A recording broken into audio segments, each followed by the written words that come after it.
Yeah, welcome to another episode of Simply Bitcoin IRL. Today we have a very special guest. We have the CEO of BTC Inc., the owner of Bitcoin Magazine and the legendary Bitcoin Conference. Really excited to have him on the show, especially after a legendary Bitcoin conference, absolute milestone in Bitcoin's history.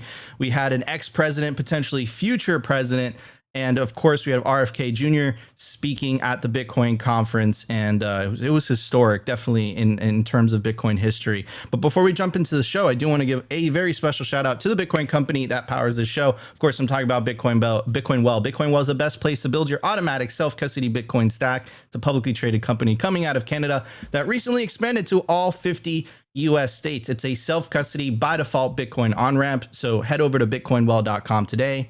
Anyways, more delay. I want to bring up David onto the stage, bro. I mean, What's up, dude, man? that was a gnarly conference, my friend. Yeah, dude, it was, and I liked the warm up that you had there. You got me hyped, just giving me a taste of what Nashville is like. I've been on vacation since, so It was yeah, it was a little intense, wasn't it? it was in a lot of ways. Oh man, but historic. I mean, did you ever think I had a pretty good idea that it was gonna be okay? I'll put it to you this way. I kind of knew that Trump was gonna go, not because anyone told me anything, just because of exactly what the Biden administration did, where they made it political when they started locking up the samurai wallet guys in jail, the whole attack on self-custody, the attack on the Bitcoin mining industry. And that just created an obvious opportunity for the other guys to step in and say, hey, if you vote me into office, we'll protect your industry. Yeah. So of course you had a little bit more of the, you definitely saw a lot more things than I did from your vantage point. What's your take on Bitcoin becoming political in a sense? Yeah, well, I mean, I guess it always was political. Separating money and state, that seems like a political topic. But yeah, it's been interesting to watch the speed at which this has gone from, neither party really having a point of view other than that Bitcoin is for criminals to, at least the Republican Party going hardcore into supporting our industry and vying for our constituency. So it's been interesting to watch happen. 100%. And what was we had there was an article that you posted a couple days ago from the Legacy Media, it's a propaganda machine at this point. And the name of the article is MAGA Hats, Panties, the Carnivore Diet, My Bizarre Day at Trump's Bitcoin 2024. To my surprise, they quoted me in that article as well, which I find hysterical. Which one was this? There's a few hit pieces. I can tell this is one of the hit pieces. But it was definitely one of the hit pieces. Let me share it up on screen. Is this the one that was talking about the crowd size?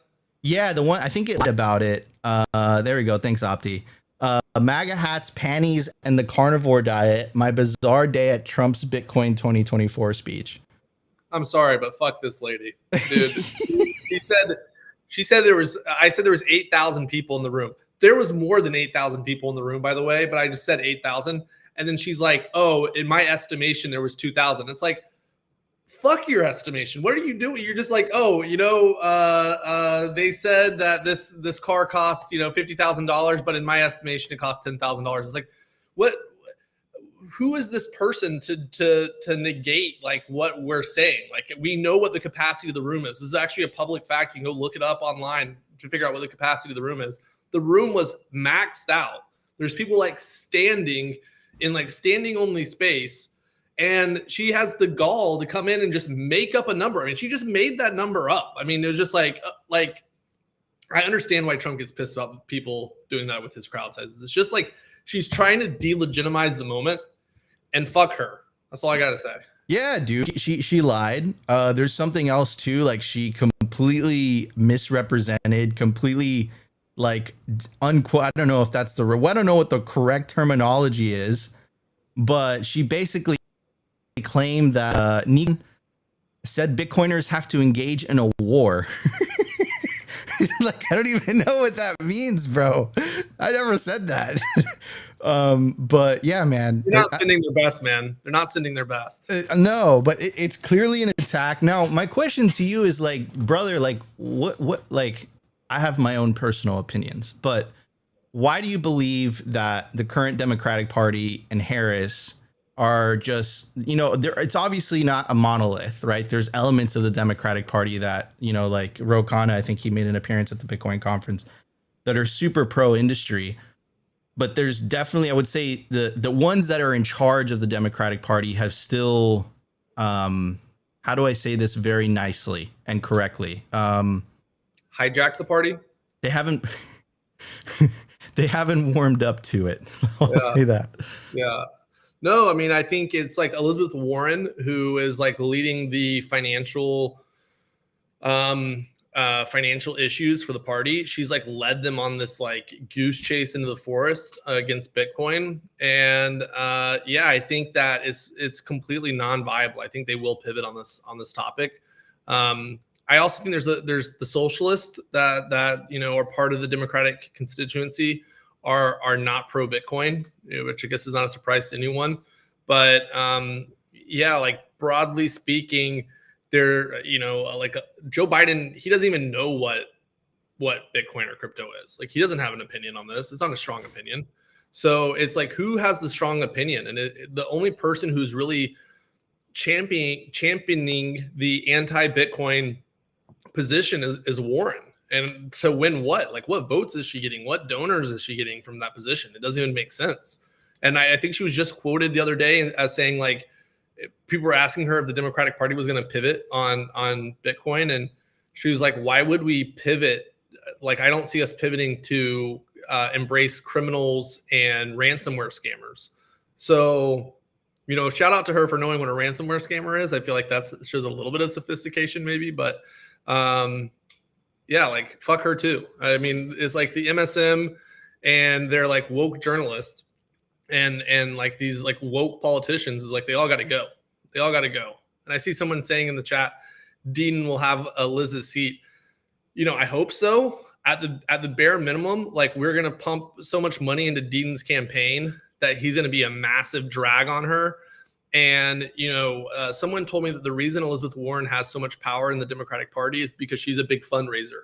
So like she has these like grassroots people, these socialist people who donate their parents' money and they donate it to Elizabeth Warren. And then she's able to give that to other Democratic parties that are competitive races.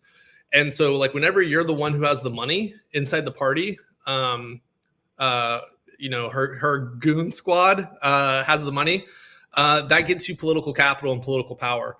And as soon as like she goes from a net fundraiser to actually she needs other people to donate to her campaign to keep her from losing, all of her political capital disappears. And I think that that's actually the dynamic that's unfolding right now. So even if she survives the race, I think her political power is going to be like dramatically reduced.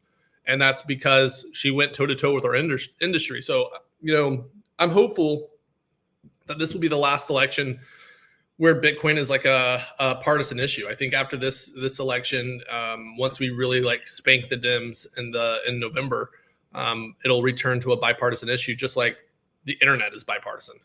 What happens if, and I completely agree, and that's something that we've been advocating for as well, because I don't think it is a partisan issue in that sense. I think regardless of whether you are on the political aisle, like you're going to benefit from Bitcoin. So regardless of, whether it's about inclusivity or, protecting yourself from, currency debasement or whatever, like Bitcoin's going to benefit you. Now, my question to you is, and this is something that, we've seen, and whether it's fake, but there happens to be a Kamala mania right now since the Dems selected a new candidate, the party that cares about democracy. Is that trouble you at all, that now, because so much of our industry has stood behind two candidates, RFK, but truly it's really Trump that has a chance at winning?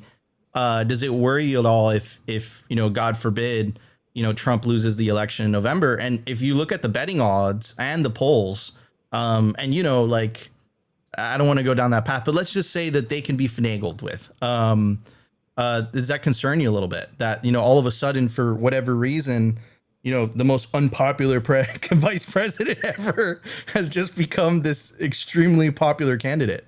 Yeah, well, I mean, I'm a value investor, and so I've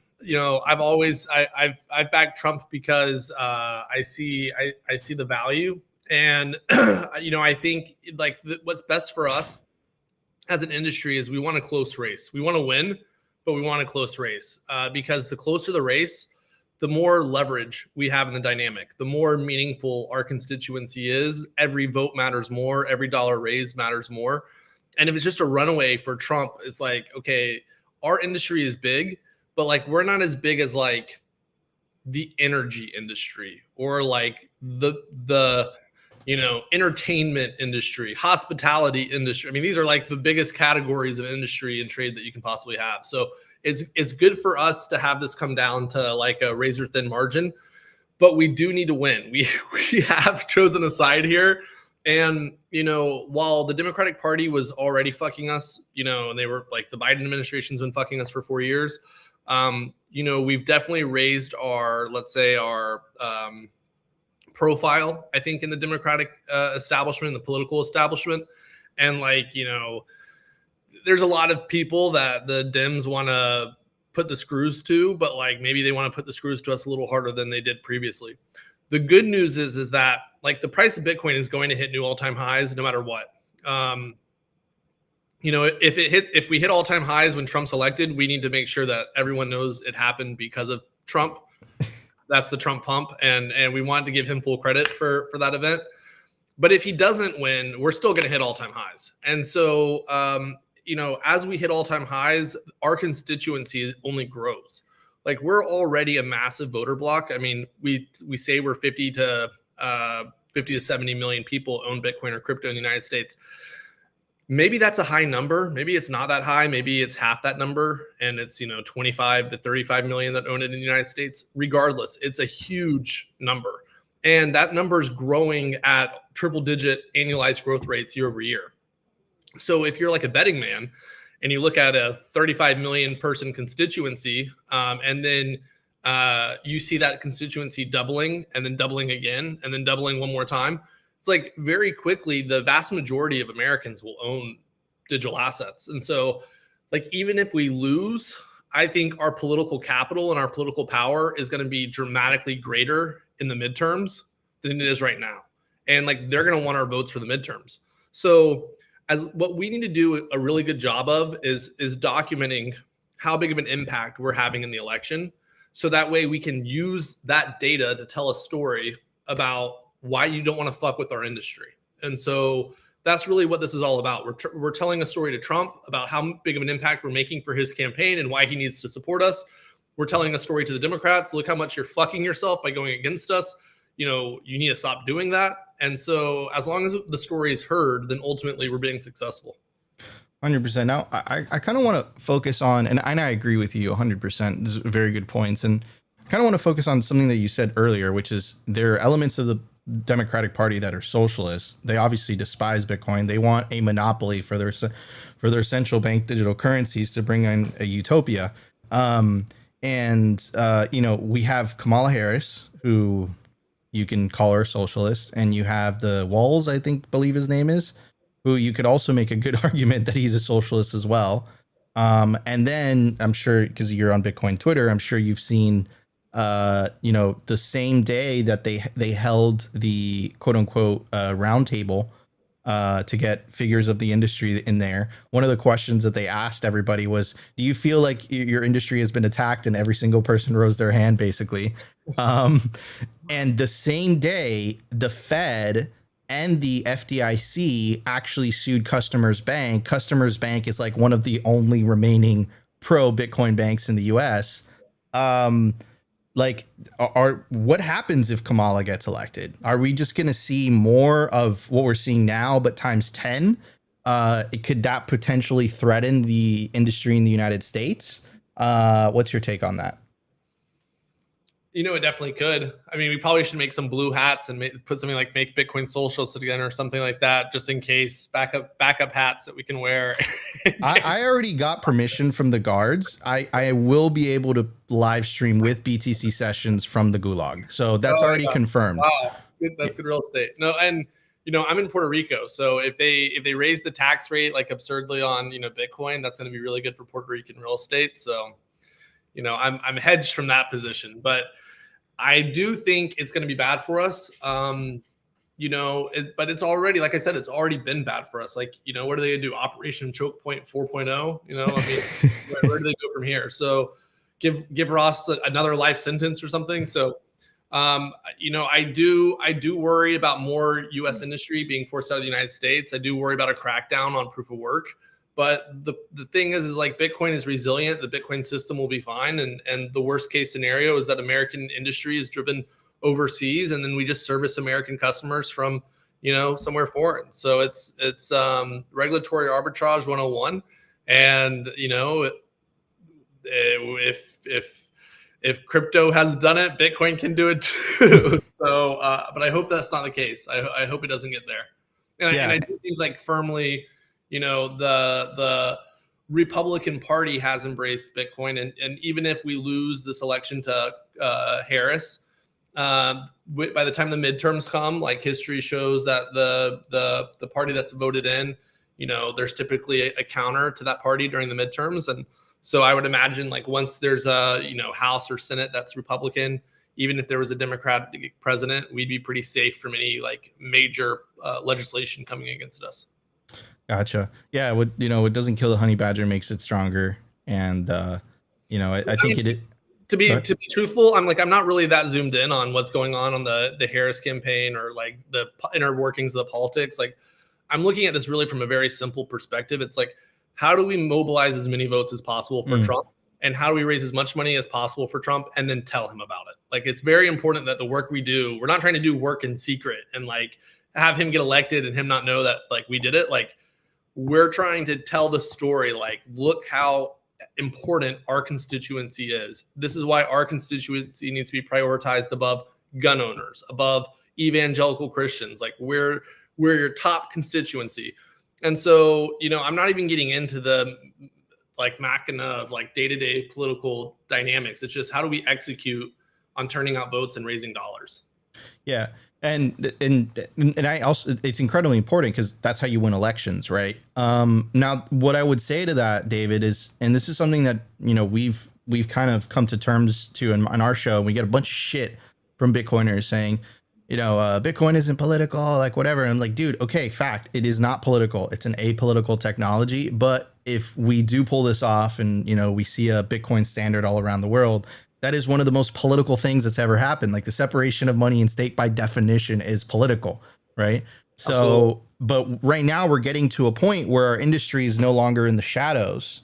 It's starting to essentially enter the mainstream. Absolutely. It was inevitable that this clash happened, and we're witnessing it.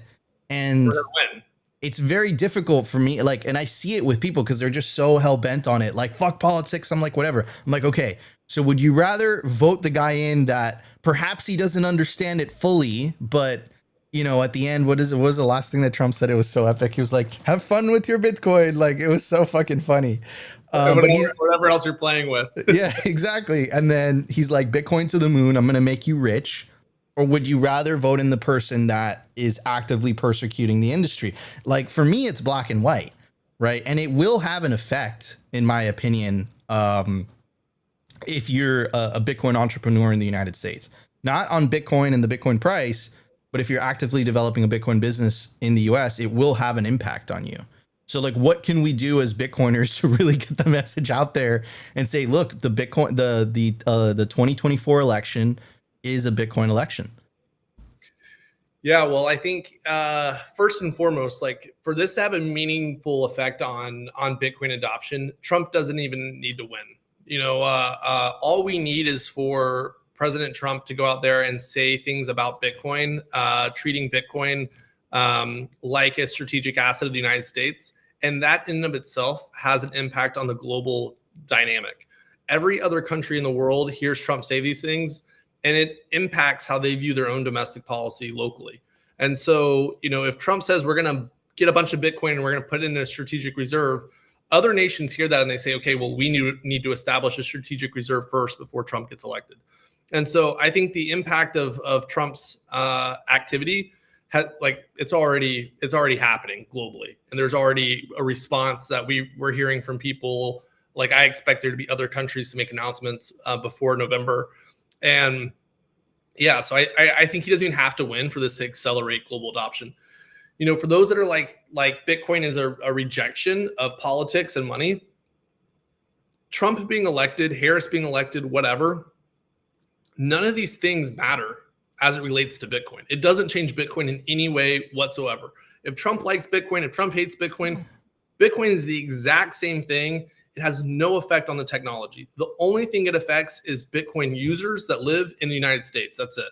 So, Bitcoin can be made illegal in the United States and it have no effect on Bitcoin. So people don't need to be so worked up. Like, why are you introducing politics into Bitcoin? It's like, we're not introducing it into Bitcoin. It has zero effect on Bitcoin. We're just introducing it into how people use Bitcoin in the United States because we live in a political system and therefore are subject to political laws. So in terms of how do we turn people out? First off, it's like you should vote. You should register to vote. And you should vote. If you live in a swing state, you have to vote. It's Georgia, I think, came down to 12,000 votes, if I'm remembering correctly, between the two parties. So every vote in a swing state is worth its weight in gold. You should show up to any rallies that happen in your state. You should wear Bitcoin paraphernalia, Bitcoin propaganda, hand out Bitcoin magazines. If you reach out to us, we'll send you some to hand out at a rally. But anything that can leave an impression that shows how active our grassroots is. And then you should donate to the Trump campaign that accepts Bitcoin. Send them $1, $5 of Bitcoin. It doesn't matter. Just some very tiny amount. They see that donation. That donation counts in their statistics when they're adding up how many people supported us via this mechanism. So those are really easy ways to make yourself heard. And then if you live in a non-swing state and your election's already decided, you should just go online and pretend that you live in a swing state and really yam it up that you're you're gonna vote in your swing state election.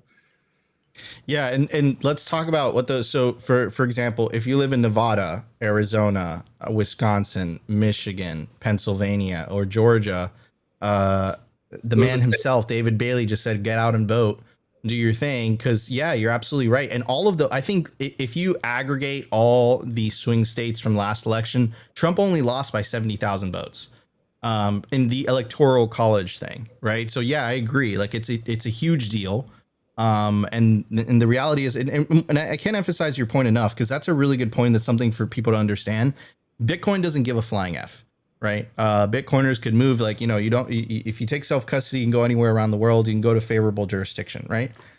But, do you really want all those lightning companies continuing to leave the US? Let's free Ross. It's literally, we can almost touch it. I was with, Ross's mom, I was with her, I think it was a couple weeks ago or so, and it was after Trump made that announcement. I remember she couldn't believe it. She's like, this is insane, right? Yeah. So that's what's on the line. And if he wins, he will free Ross. 100%. Some of these other items, they get more complicated, and so it's all about how much political capital has to be spent and how much do we perform for Trump, because that's going to determine our political prioritization.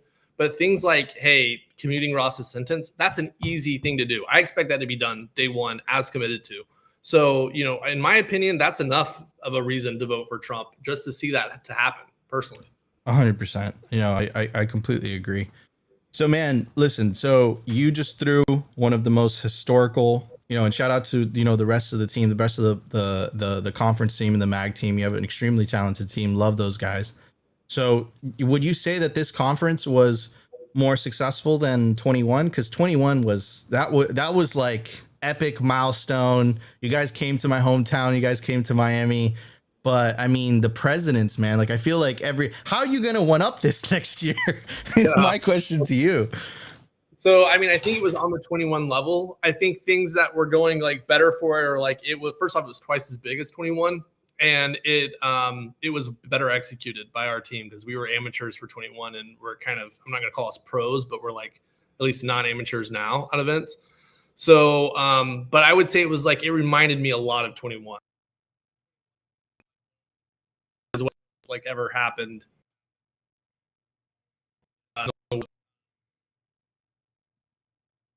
Especially from COVID in the world. And so like every place is like masking and like vaccine passports or whatever they were called. And we were like, no, none of that. No masks, no vaccine passports. If you're afraid of dying, don't. And then everyone came. And it was like, it was a sick environment. But yeah, I think this caliber, you know, based on the results and ticket sales for 25, this is like our most popular event we've ever done. Like 25 is going to be a monstrosity in size, and I hope we can get to like 40,000 or 50,000 people. And you know, in terms of like how we can one up this one, we already have ideas, and there were several things that we were expecting to happen at 24 that ultimately at the last minute didn't happen. And so like, yeah, there's. Can I put you on the spot and ask you about that? Because I kind of have an idea. Can I put you on the spot, David? Am I allowed to talk about it? Sure. That sure didn't sound very confident. I haven't talked about it yet, so I mean, let's talk about it. What do you want to know? Were the Elon rumors true? Yeah, they were true. Oh, So yeah, there was supposed to be a fireside chat between Elon and Trump after Trump's speech, and we were left guessing like up to the very hour about whether or not he was doing it. So, dude, that would have been freaking insane! Holy cow! Yeah. But yeah, it's Elon. I mean, dude, so the next conference, so is there a reason that you guys chose to go to Vegas instead of going and staying in Nashville again? Well, so we want to rotate the conferences because like we don't want the events to get a stale. And so like part of the reason we left Miami, not the only reason, but the main reason was just like we had done Miami 3 years in a row. And it's like, okay, kind of becomes like commodity. And, you know, one of the ways that like other events get the same, and it just like people really just pissed me off when people would call the event BTC conference. And so moving to a different city was like to like that like the conference isn't like one city's or whatever. Like this is a bigger it was a way to keep the event fresh. Conference like the world, we would do the conference back to back years. That way, like we can do a better job at like adoption and like getting local places to accept Bitcoin. Like Nashville basically had no idea like what was coming with our conference. And then like once it came, they're like, holy shit, like they've never had a conference like that before.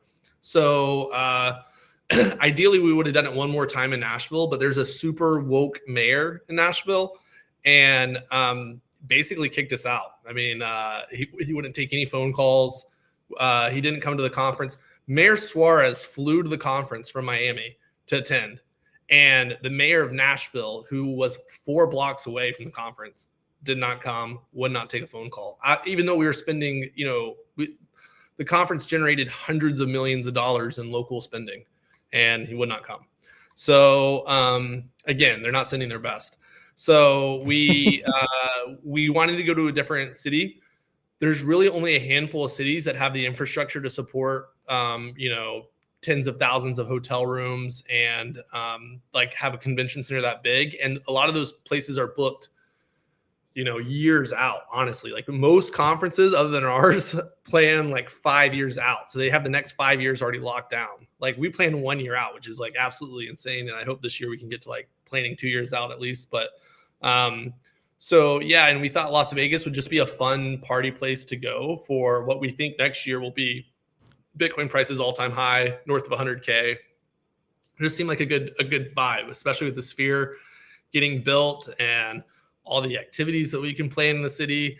And then, we have some really great themes and some really great design ideas. We're kind of leaning into Area 51 some. We're leaning into embracing the game theory of Bitcoin, which, we're better to do that than the casino town.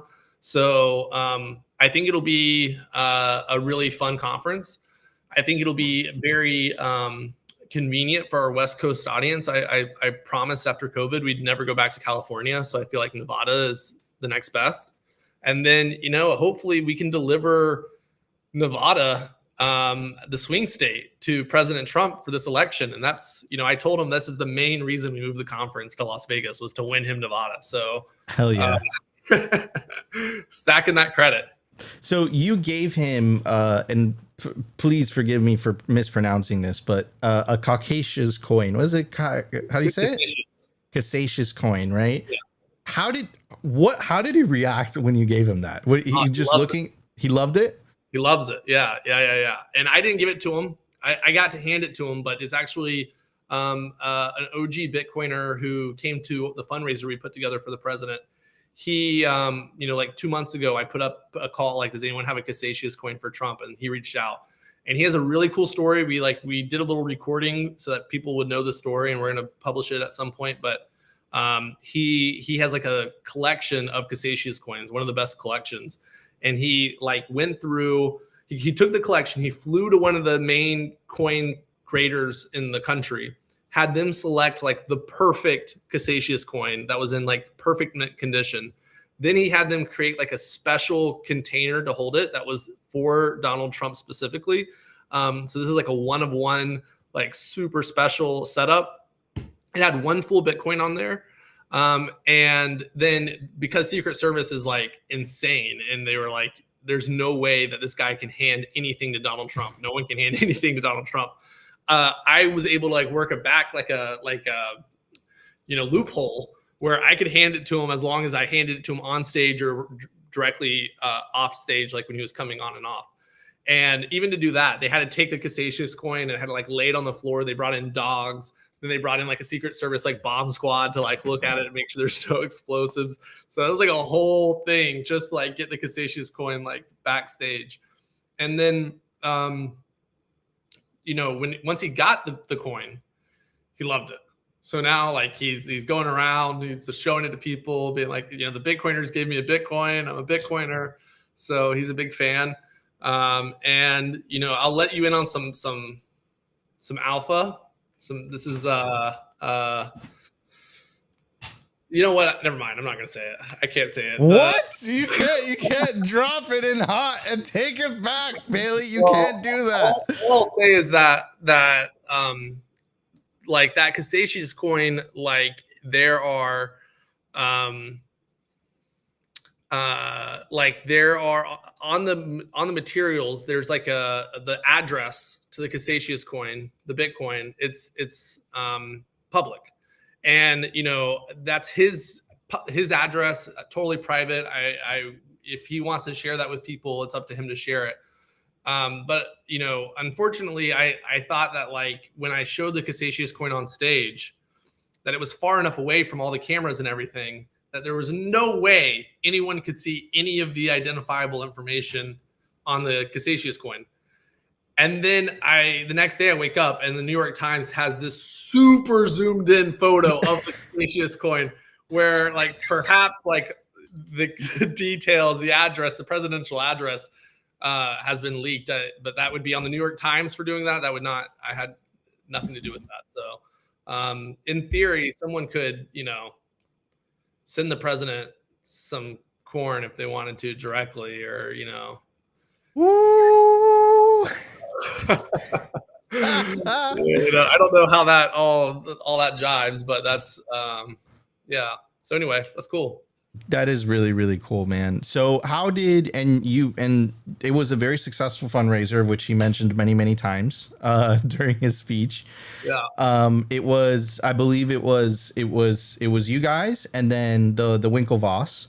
And you guys threw a fundraiser. How did Trump react to that? Was he appreciative? Oh, they're blown away.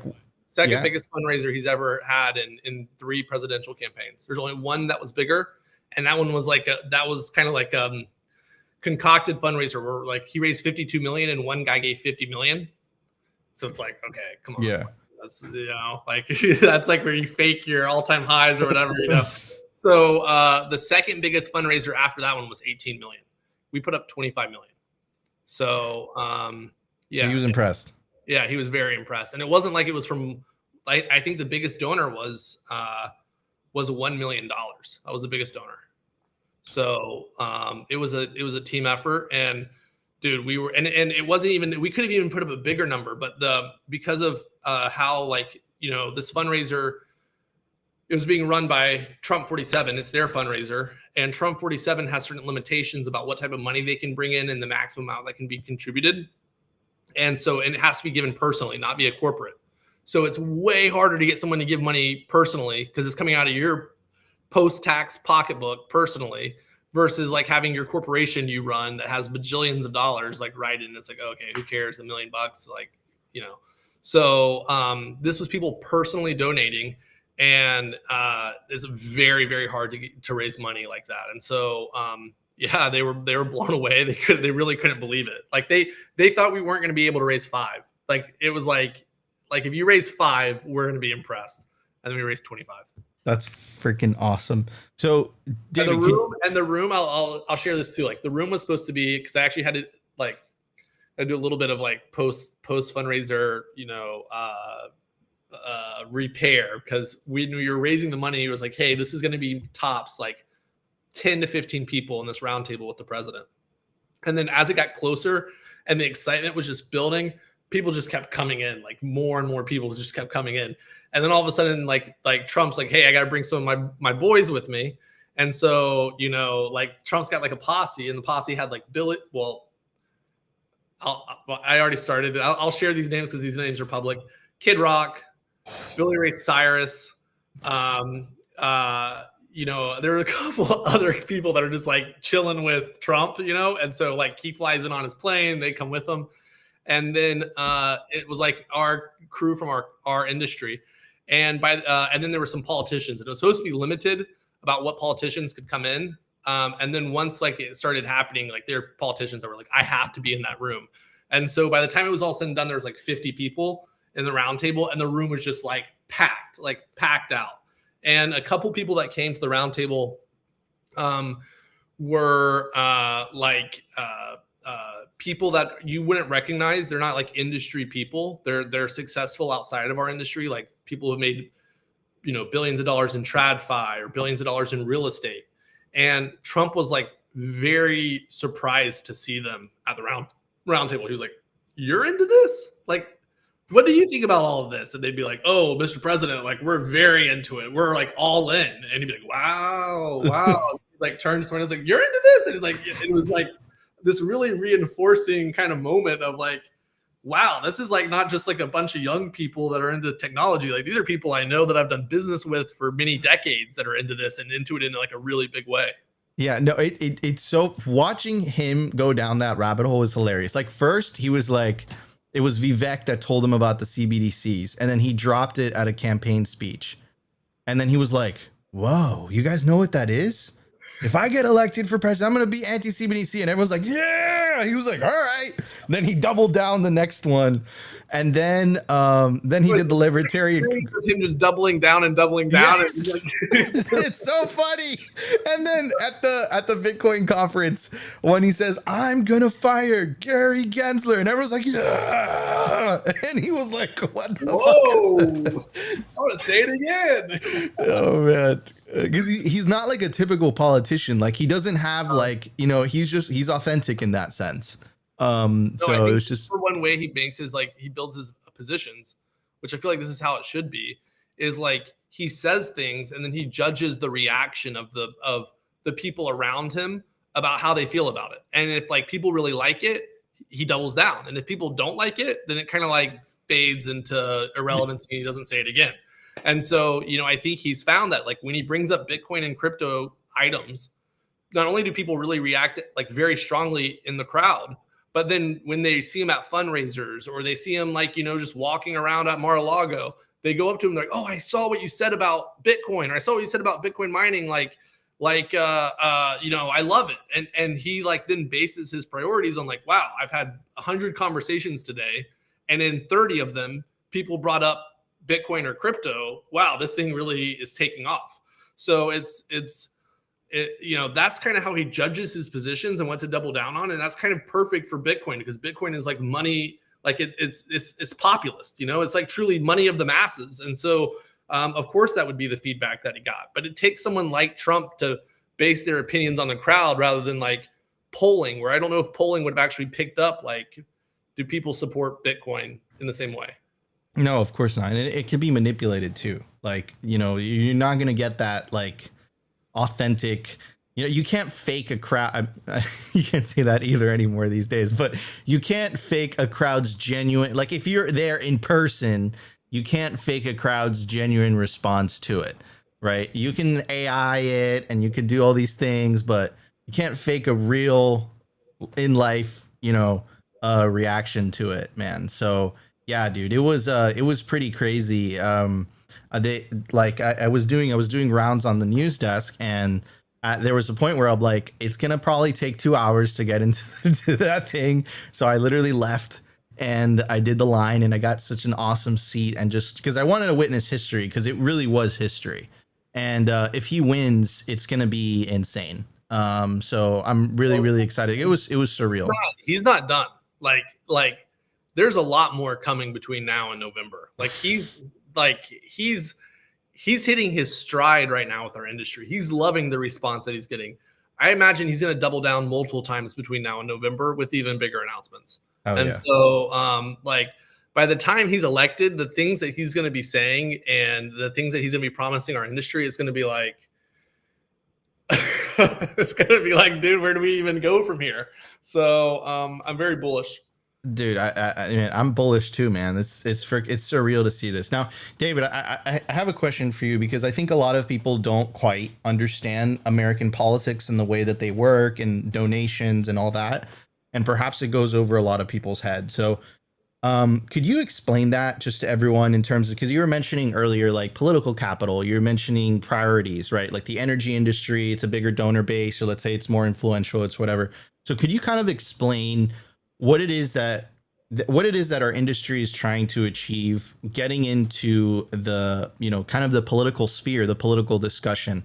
And the reason I'm asking you this question is, again, either from our chat or from our Telegram chat or anywhere else, I always get this message from this angry Bitcoiner, like, stop making this political. And I'm like, dude, I'm not making this political. What are we trying to achieve with getting into the political discussion in the political sphere, and how does it work in terms of the donations, in terms of the priorities, et cetera, et cetera? So the number one thing that matters, and I'm a novice at all of this too, so let me just like preface that, like I have 3 months of experience in this, 4 months of experience, but I'm a fast learner. So what I've learned so far from the process, like first and foremost, the number one thing that matters is votes.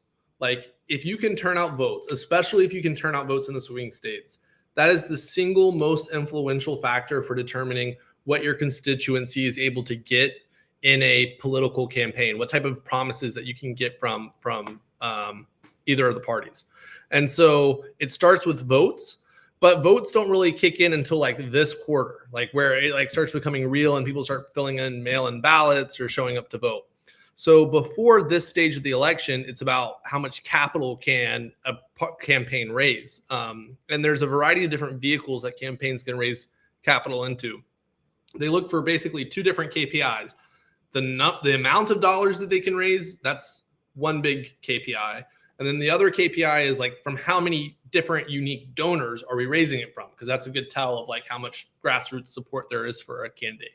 So those are kind of like the 3 levers that matter in terms of like a campaign winning.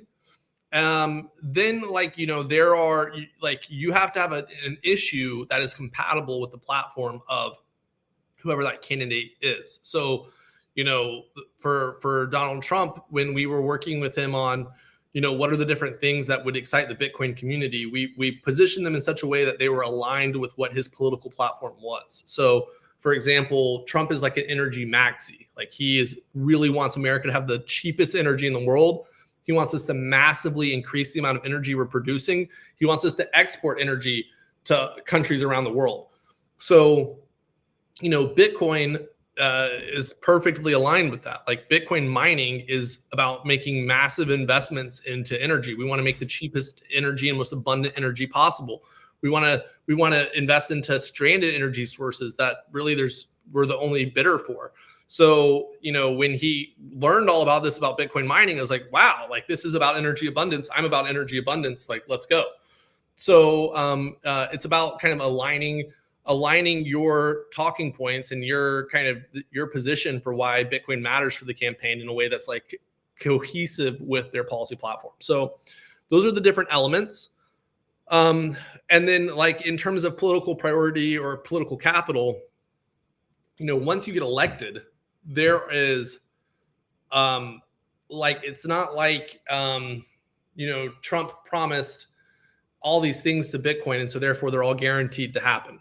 Like the things that are easy to do, they happen quickly. Like, commuting a sentence, that's something that he can do by just signing an executive order.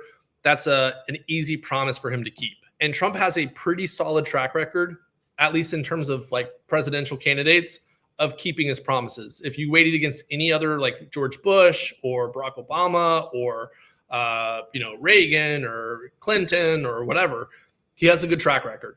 So the easy ones, they get taken care of. The more complicated ones where you need like legislative support, you need the Congress and the House or the Senate and the House to support you. It's not that he doesn't want to follow through on those promises, but there's all sorts of basically political trading that's going on to get things included in bills and legislation. And it requires you to spend political capital to make them happen.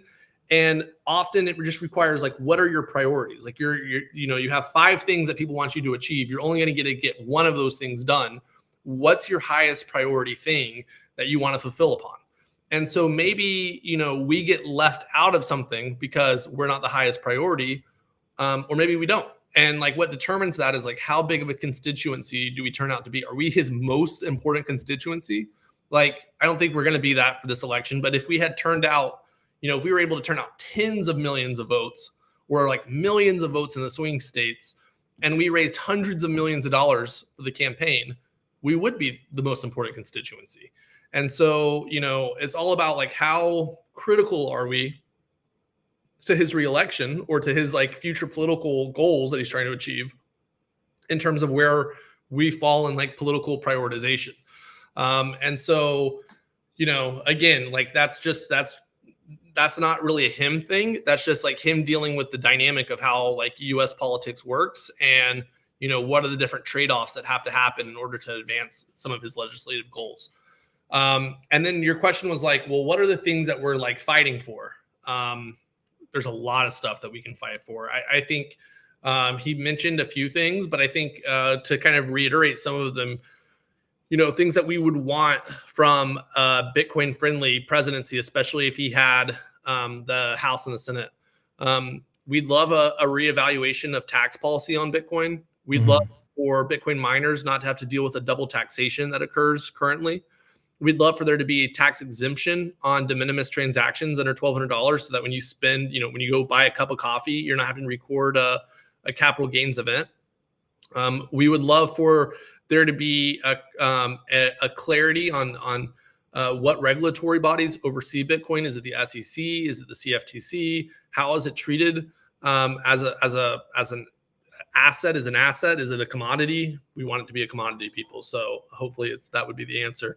At the SEC, there's issues like Bitcoin companies being able to go public, doing mergers and acquisitions, getting companies to be able to acquire Bitcoin onto their balance sheet. Right now, if you want to acquire Bitcoin on your balance sheet, you have to do a public filing that has to be reviewed by the SEC. They can drag out their comment periods on some of these filings where it takes like up to 90 days for you to actually be able to move forward with things. So that there's all sorts of capital markets activity that they're blocking or that they're slowing down. From a business perspective or from an individual perspective, it's hard to get a bank account as an that connects to any Bitcoin exchange. Your bank accounts get shut down all the time, especially as a corporation. They get shut down all the time. So we want there to be laws that prevent discrimination by banks against how people choose to use their bank accounts. We want there to be laws against discrimination about how you choose to use your energy. If you want to mine or if you want to run Christmas tree lights, no one should be able to tell you how to use energy if you're paying for it. We want to make sure that our right to run a node, to self-custody Bitcoin, to write open source software and publish it, all those things are protected, and that you're not going to go to jail because you write open source software and someone chooses to use it in a way that you didn't intend or that you didn't condone. So there's like a huge number of things. I mean, that also doesn't include like, we want there to be a strategic reserve of Bitcoin. We want the US government to be acquiring Bitcoin in the open market. We want it to not sell the Bitcoin it already holds. So like there's a lot of stuff that we could make happen. And, you know, depending on what happens in November is on the docket. Yeah, well, I 100% agree. It's on the docket, and thank you for laying that out, man. You said you've only been doing this for 4 months, but you got a very thorough list of things that you want. If you were to prioritize, it's longer than that, to be honest. But so if you said that there's things that get prioritized, right, and that there's like a negotiation aspect, especially like what it seems like, right? It's like Trump wins the presidency, looks like the Dems might take the House, and then the Repubs get the Senate, right? Out of all those things that you listed, if you were to prioritize them, what would be the top 3 things that are most important? One thing that I left off, but let's put free Ross aside. Let's put free Ross aside because that's a given, right? And that's, by the way, that's something that Kamala could do right now to show good faith. I just want to emphasize that enough because I see her on the campaign trail saying, like, if you would elect me, I'm like, you're already in power. What are you doing? I'll stop doing the things I'm doing if you elect me again. Like, it's like, what would be the political masterclass from her is like if she had come to the conference, it would not have gone well for her if she had come to the conference. And I kind of, you know, it would have been interesting to see what happened. But what would have been political masterclass is she had shown up to the conference with Ross Ulbricht. Like if she had like gone and gotten Ross from jail and then showed up and then like walked in and Ross is with her and it'd be like, oh, then she would have had everyone's attention, you know, like that would have been, but her just showing up so that she could like talk to us about how she won't fuck us again next time. She promises. Yeah, like, I don't know. So the question was like, what's on the list, the prioritization list? Well, this is like where I would consult with someone like Bitcoin Policy Institute or someone who is really got their finger on like, how do you achieve these things legislatively? Anything that can be done via executive action is like the highest priority. So like probably things like cabinet positions, which for the first time ever, we could have some say on cabinet positions in the next administration, which would be insane. Like a Bitcoiner could be at the head of the Department of Energy. You know, a Bitcoiner could be at the head of the CFTC or the SEC or the Treasury. You know, in fact, there's actually a pretty good chance that a Bitcoiner is going to be put in charge of the Treasury. So, you know, these are things that like, you know, we can influence outside of the legislative process, you know, like they still have to be legislatively confirmed. But like, you know, us saying, hey, we really like this senator, you know, Senator Haggerty, he'd make an amazing Secretary of Treasury, like as a hypothetical. Like that would be things that would be very needle moving for us. Having a Secretary of State who's a Bitcoiner, who's out there advocating for Bitcoin positions and a pro-Bitcoin foreign policy agenda. Can you imagine how insane it would be if U.S. foreign policy was to promote Bitcoin adoption to other states? How quickly everything would accelerate? I mean, it'd be just like a night and day difference. I think anything where we can undo prior administrative action, that's also pretty fast. So like Operation Choke Point, like Trump got rid of Operation Choke Point 1.0. So we have Operational Choke Point 2.0 right now. Is it 2.0 or 3.0? I lose count of which one we're on, but he already got rid of this one time. You know, some of the IRS decisions, like the double taxation decision, that was an administrative action by the Biden camp. He could undo that. There's some legislation coming, or some laws that got passed around self custody, and basically like having to report every transaction that an exchange does that goes to a self-hosted wallet. He could undo that. So these are all things that he could quickly affect.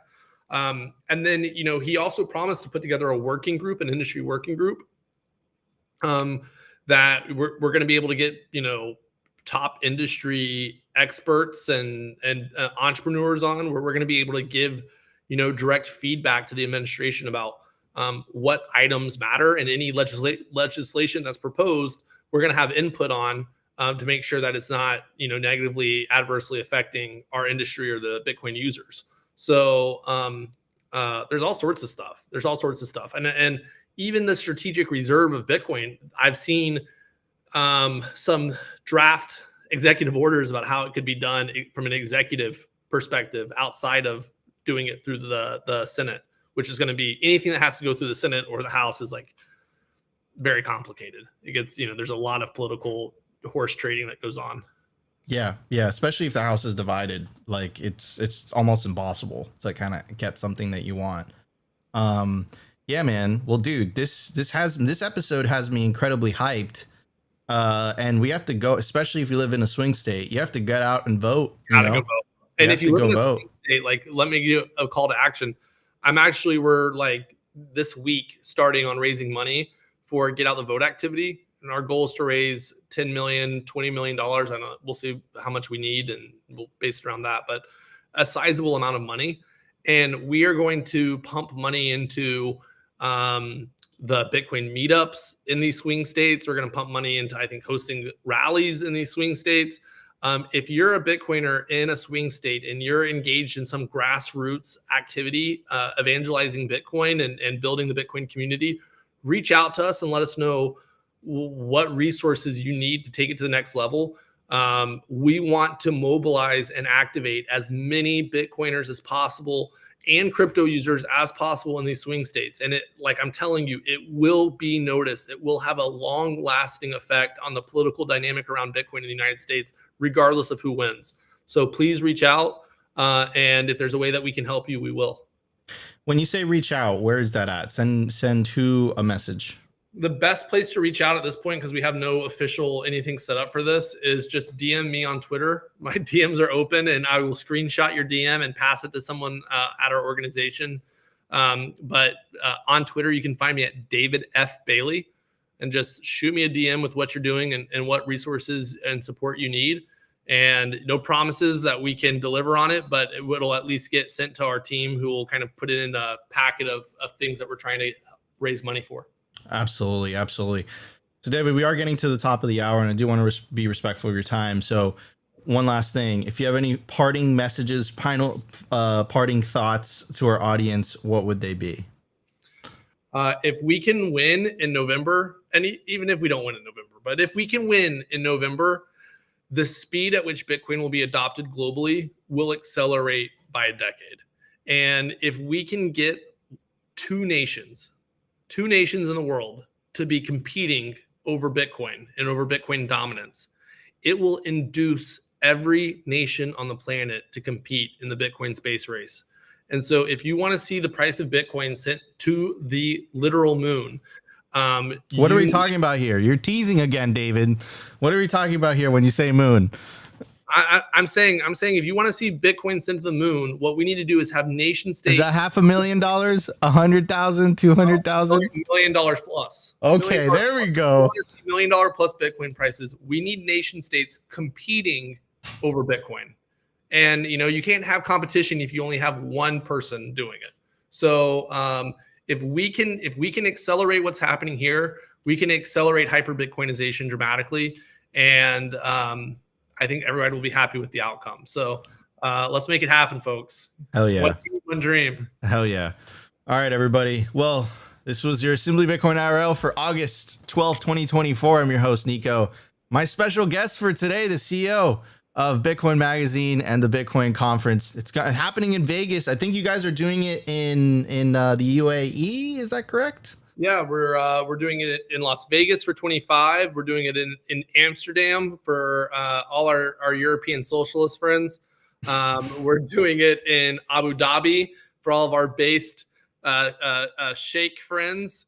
And then we're going to be doing it in Hong Kong for the Asia community. So we got one in every major continent, but South America and Africa. So awesome, man. Well, dude, it's been an honor to have you on the show. I really, really enjoyed this conversation. And yeah, guys, tune into the live show tomorrow, 12:15 p.m. Eastern Standard Time for another episode of Simply Bitcoin Live. Until then, take care, everybody. Peace out. Nico, thank you, man. Ciao. Episode was brought to you by BitcoinWell.com, on a mission to enable independence.